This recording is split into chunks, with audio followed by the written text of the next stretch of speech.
Estragos de la paz total en el gobierno del cambio. El deterioro de la seguridad humana intensifica los conflictos sociales, debilita las instituciones y agrava la inestabilidad. Columna de vicealmirante Paulo Guevara Rodríguez para Semana.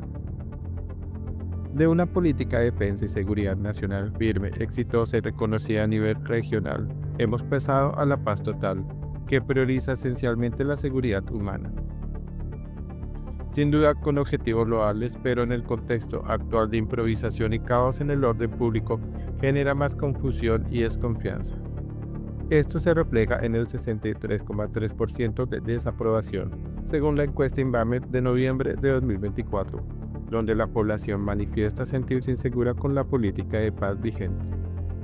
Según fuentes militares, al 13 de marzo de 2024, los grupos ilegales habían incrementado su número de integrantes en un 11% respecto a 2022, alcanzando un total de 16.769 miembros con presencia en 253 municipios.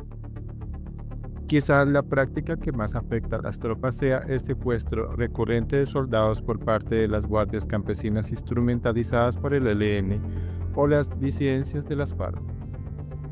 Casos recientes como los ocurridos en Arauca, Guaviare, Cauca y más recientemente en el Plateado son prueba de ello. Estas tropas, al verse rodeadas, terminan obligadas a abandonar las operaciones, humilladas y sometidas a impropios que deterioran su moral y afectan la percepción de seguridad entre los colombianos. Esto evidencia que en esos territorios la presencia de la fuerza pública está siendo desplazada. Situaciones similares se observan con las mingas indígenas, utilizadas recurrentemente por el gobierno para acompañar marchas y manifestaciones públicas, bajo presiones y con financiación estatal. Esto no solo implica un uso considerable de recursos públicos, sino que también envía un mensaje equivocado. El poder estatal parece estar cediendo terrenos a otros actores.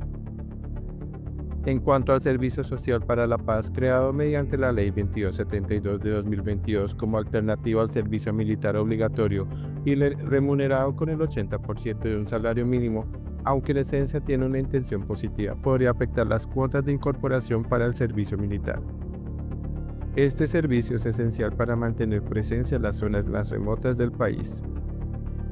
Pretender reemplazarlo por un servicio social exponen a los jóvenes a riesgos en territorios con violencia desbordada.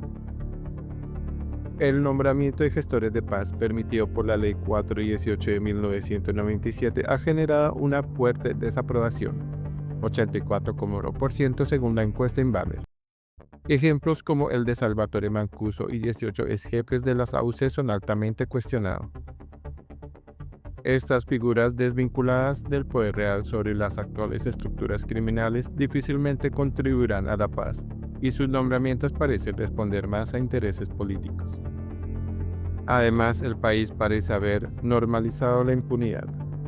Delincuentes capturados en flagrancia, con armas, drogas ilícitas y vehículos de la UNP son designados como gestores de paz, desvirtuando esta figura y burlándose de las autoridades y las víctimas. El pago de bonificaciones mensuales a delincuentes para que abandonen actividades ilícitas también genera rechazo, especialmente porque estos recursos se priorizan sobre programas para adultos mayores, créditos del ICETEX o iniciativas del Ministerio del Deporte. Este tipo de medidas envían un mensaje negativo al tejido social joven, desestimulando el trabajo honesto y favoreciendo la delincuencia. Por otro lado, el informe de la ONU, UNOT, de octubre de 2024 destaca que Colombia tiene 253.000 hectáreas de cultivos de coca y un aumento del 53% en el potencial de producción de cocaína, alcanzando las 2.664 toneladas. En este contexto, propuestas como la compra de hoja de coca a los pobladores del cañón del Bicay son irresponsables y carecen de estudios rigurosos. Una medida así podría incentivar a otros cultivadores en el país, haciendo que la situación sea inmanejable, ya que este territorio representa solo el 9% del total nacional.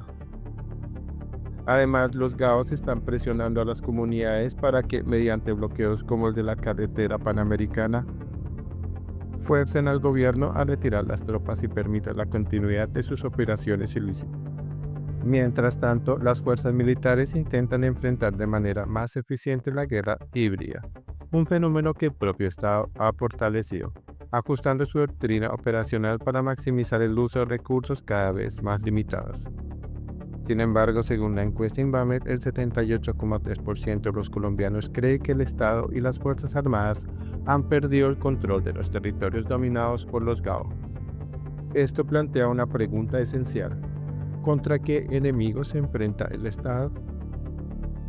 Si la seguridad humana prioriza ceses bilaterales que deben ser respetados, pero no incluye a todos los grupos armados organizados.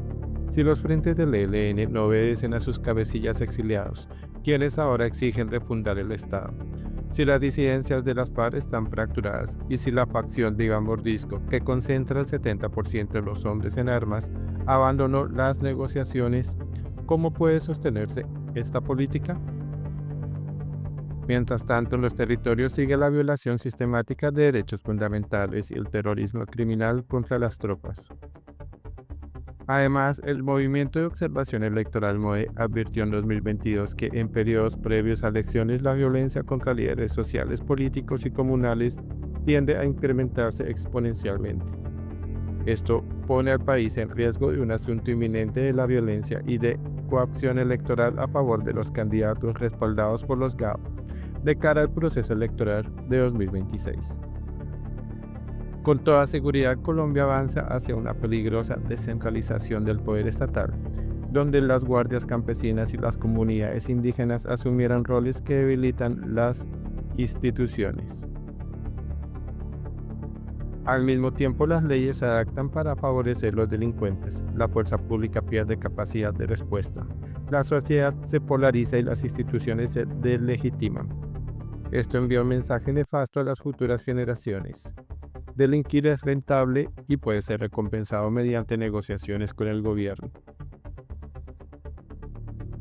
La política de paz estatal requiere una estrategia integral que priorice la consolidación del orden público, fortalezca las instituciones y garantice el cumplimiento de la ley, sin concesiones a la legalidad. Solo con ajustes serios y acciones coordinadas será posible recuperar la confianza ciudadana, garantizar la justicia y asegurar una mejor convivencia.